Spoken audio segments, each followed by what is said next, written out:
Can't wait to meet you all here. और तो और आपके कमेंट्स पढ़ने तक का भी वेट नहीं कर सकती। Seriously I can't wait to read your comments. तो फ्रेंड्स, अगर आप भी मेरे तरह एक्साइटेड रहते हैं, अगर हाँ तो कमेंट में लिख के बताइए। फ्रेंड्स, आपने देखा कि कैसे मैंने इसे इंग्लिश में बोला। जी हाँ, मैंने कांट वेट का यूज़ करके बोला है कि मैं आप लोगों से मिलने का इंतज़ार नहीं कर सकती। आई कांट वेट, है ना। तो फ्रेंड्स, आज के इस लेसन में मैं आज आपको बताने वाली हूँ 10 इंग्लिश एक्सप्रेशन कांट के साथ, जिसे आप एवरी डे यूज़ कर सकते हैं। फ्रेंड्स, ये जो है ना, ये आपको एक्सप्रेशन फ्लुएंट बनाएगी और आपकी इंग्लिश इंप्रेसिव भी लगेगी, आई एम श्योर।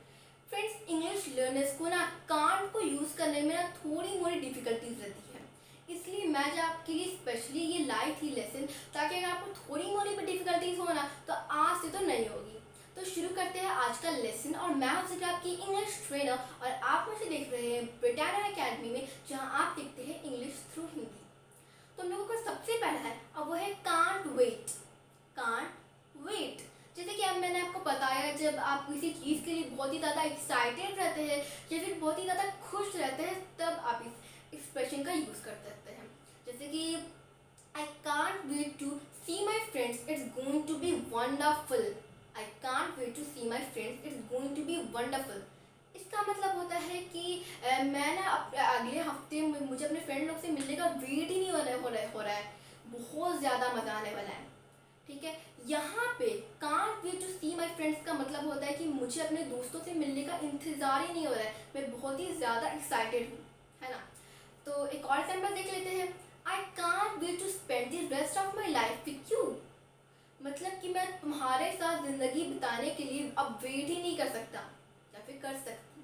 ठीक है, तो हम लोगों का जो नेक्स्ट है ना, और वो है कांट स्टैंड। कांट स्टैंड का मतलब ये नहीं होता कि आप खड़े नहीं हो सकते, इसका मतलब ये बिल्कुल भी नहीं होता है। इसका मतलब होता है कि जब आप किसी चीज़ से या फिर इंसान से बहुत ही ज़्यादा परेशान हो जाते हैं, क्योंकि वो चीज़ वो इंसान को बहुत ही ज़्यादा इरिटेट कर देते हैं, तब। जैसे कि I can't stand this traffic in Mumbai. ये मुंबई का मैं ट्रैफिक बिल्कुल भी बर्दाश्त नहीं कर सकती, क्योंकि मैं इस चीज़ से बहुत ज़्यादा परेशान हो जाती हूँ, इरिटेट हो जाती हूँ। एक और एग्जाम्पल देख लेते हैं। I can't stand this nonsense. मैं इस बेवकूफ़ी को बिल्कुल भी बर्दाश्त नहीं कर सकती। होता है ना, जब कोई भी अपने आप से कुछ भी मन के नॉनसेंस बोलते जाते, तो तब आप इसे बोल सकते हैं, इसे यूज़ करके एक्सप्रेशन का यूज़ कर सकते हैं। तो एक और एग्जाम्पल देख लेते हैं। I can't stand him at all. मैं उसे बिल्कुल भी पसंद नहीं करती हूँ। ठीक है, तो हम लोगों को जो नेक्स्ट है ना, वो तीसरा है, और वह है कांट बियर। कांट बियर का मतलब होता है जब आप कोई चीज़ आपको बहुत ही ज़्यादा दुखी कर देती है, आपको अच्छा बिल्कुल भी नहीं लगता है, तब। जैसे कि मैं एक वीक से ज़्यादा अपने फैमिली से दूर नहीं रह सकती, क्योंकि मैं एक वीक से ज़्यादा अगर मैं दूर रहती हूँ तो मुझे दुखी आने लगती है ना, मुझे अच्छा नहीं लगता, मैं और ज़्यादा दिन तक नहीं रह सकती अपने फैमिली के बिना। तो उससे हम बोलेंगे I can't bear to be away from my family for a more than a week. ठीक है, तो एक और एग्जाम्पल देख लेते हैं। I can't bear to see my sister cry. मतलब मैं अपनी बहन को रोते हुए बिल्कुल भी नहीं देख सकती। ठीक है, जो हम लोगों का नेक्स्ट है ना, वो है can't take it. Can't take it मतलब कि जब आप कोई चीज़ को बर्दाश्त नहीं कर सकते, क्योंकि जब वो लिमिट से ज़्यादा हो जाता है, तब। जैसे कि I can't take constant shouting. मैं किसी का छोटे छोटे बात पे हर चीज़ में चिल्लाना बर्दाश्त नहीं कर सकती। या फिर I can't take it any more, है ना, मैं और बर्दाश्त नहीं कर सकती उसे। हम लोग को जो नेक्स्ट है वह है can't take my eyes off him या फिर हर।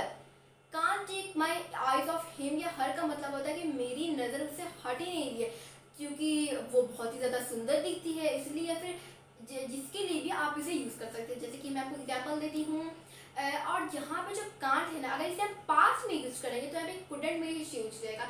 मैं आपको एग्जाम्पल देके बताती हूँ। जैसे कि I couldn't take my eyes off my sister at her wedding day.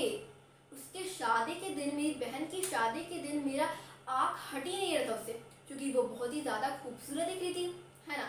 तो इसे अगर हम पास में यूज़ करेंगे तब हम कुडंट बोलेंगे। अगर मान लीजिए हम अभी के टाइम में ऐसे बोलेंगे तो उसे हम बोलेंगे जैसे कि he can't take his eyes off his wife, he loves her so much.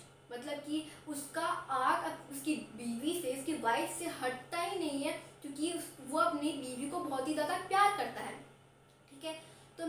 Next जो है ना वो है can't be bothered. Can't be bothered मतलब कि जब आप बहुत ही ज़्यादा थक जाते हैं, आपको कोई काम करना रहता है लेकिन आप अपने आप को वो चीज़ करने के लिए परेशान नहीं कर सकते, तब जैसे कि मैं अपने आप को परेशान नहीं कर सकती हूँ कपड़ों को आयरन करने के लिए, अपने खुद के कपड़े को आयरन करने के लिए या फिर कपड़ों को आयरन करने के लिए, तो उसे हम बोलेंगे कि I can't be bothered to iron my own clothes. Okay, तो हम लोगों को एक और एग्जाम्पल देख लेते हैं, इसको अच्छे से आपको क्लियर हो जाए, कि आपको एक्सप्रेशन भी अच्छे से समझ में आ जाए। तो जैसे कि आप ये भी बोल सकते हैं कि I can't be bother to makeup my face, मतलब कि ऐसे हम तब यूज़ करते हैं जब हमें मेकअप करना रहता है अपने फेस को, लेकिन हमें कहीं जाना रहता है तब हमें मेकअप करना रहता है फेस को, लेकिन हम बहुत ही ज़्यादा थक के चुके रहते हैं और हमें एकदम भी दिल नहीं करता मेकअप करने का, तब आप इस एक्सप्रेशन का यूज़ कर सकते हैं। तो हम लोगों का नेक्स्ट है और वो है कांट विन। कांट विन मतलब जब जीतना बहुत ही ज़्यादा हार्ड हो जाता है, तब जैसे कि जब होता है ना कि आप जो भी कर ले लेकिन जीतना तो बहुत ही ज़्यादा हार्ड हो जाता है, तो उसे हम बोलेंगे sometimes no matter what you do in life you can't win, क्योंकि जो होता है जो लिखा रहता है वही ना होता है, तो उसे हम ऐसे बोलेंगे। फिर एक और एग्जाम्पल देख लेते हैं। Once he is under suspense he can't win, एक बार अगर सभी के दायरे में आ गया ना तो कभी भी जीत नहीं सकता, क्योंकि उसे बार बार लगेगा कि वो चीटिंग करने वाला है, तो वो कभी जिंदगी भर नहीं जीत सकता, ना मुमकिन हो जाएगा। तो हम लोगों का नेक्स्ट जो है ना वो है can't think straight. Can't think straight का मतलब होता है कि जब आप बहुत ही थक जाते हैं और आप सामने नहीं देख सकते, एकदम परेशान हो जाते हैं, तब जैसे कि आप बहुत ही ज़्यादा आपको नींद आ रहा है, आप बिल्कुल भी कुछ काम नहीं कर सकते, देख नहीं सकते, तब जैसे कि हम लोग का है ना वो है I am so sleepy that I can't think straight. Okay, या फिर आप ऐसे भी बोल सकते हैं कि I am so nervous that I can't think straight, यानी कि मैं बहुत ही ज़्यादा नर्वस हो गई हूँ, तो अब तो एकदम भी नहीं मैं देख सकती हूँ या फिर कर सकती हूँ, क्योंकि मैं बहुत ही ज़्यादा नर्वस है, मुझे मेरे दिमाग में बार बार उसी चीज़ के बारे में ख्याल आ रहा है, तब आप बोल सकते हैं। हम लोगों का नेक्स्ट है can't get someone out of my head. Can't get someone out of my head का मतलब होता है कि जब आपका दिमाग से वो कोई चीज़ या फिर कि इंसान के दिमाग से हट ही नहीं रहा आपका दिमाग में, तब जैसे कि होता है ना कई बार जब हम किसी के बारे में सोचते रहते और हमारे दिमाग से वो बात वो इंसान हटता ही नहीं है, तब जैसे कि यहाँ पे समवन जो मैंने आपको बताया कि can't get someone out of my head, यहाँ पे जो समवन है उसमें यू हिम हर किसी को भी आप डिस्क्राइब करके बोल सकते हैं, जैसे कि I can't get you out of my head, मैं तुम्हारे बारे में अब तुम्हारे दिमाग से मैं निकाल ही नहीं पा रही अपने दिमाग में, बस तुम्हारे बारे में मेरा दिमाग चल रहा है, ठीक है ना, ऐसे ये। तो फ्रेंड्स हम लोगों का नेक्स्ट है जो कि आखिरी है और वो है 10th नंबर, और वो है can't get enough of something और समवन, मतलब कि मुझे वो तुम जितना भी दे दो या फिर जितना भी कर लो, लेकिन मेरा उससे दिल नहीं भरता।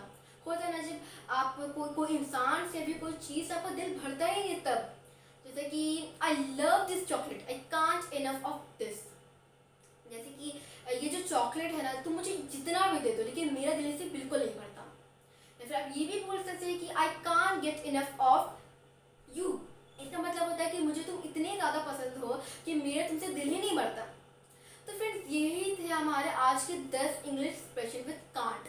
तो फ्रेंड्स आज आपको ये लेसन सीख के ज़रूर अच्छा लगा होगा, और अच्छा लगा होगा तो इसे ज़रूर लाइक कीजिएगा और इसे हर जगह शेयर कीजिएगा अपने फ्रेंड्स के साथ, व्हाट्सएप, इंस्टाग्राम, फेसबुक, जहाँ चाहे वहाँ शेयर कीजिएगा इसे। और मान लीजिए आपको ये सारे एक्सप्रेशंस को दोबारा आपको मान लो किसी से बोलना है लेकिन आपको याद नहीं आ रहा, तो फिर दोबारा इस वीडियो को ज़रूर देखिएगा। मेरे चैनल को सब्सक्राइब करना मत भूलिएगा अगर आपको नहीं किया होगा तो। और हाँ, इसकी प्रैक्टिस करते रहिएगा। Keep smiling, keep practicing, stay safe and bye and take care.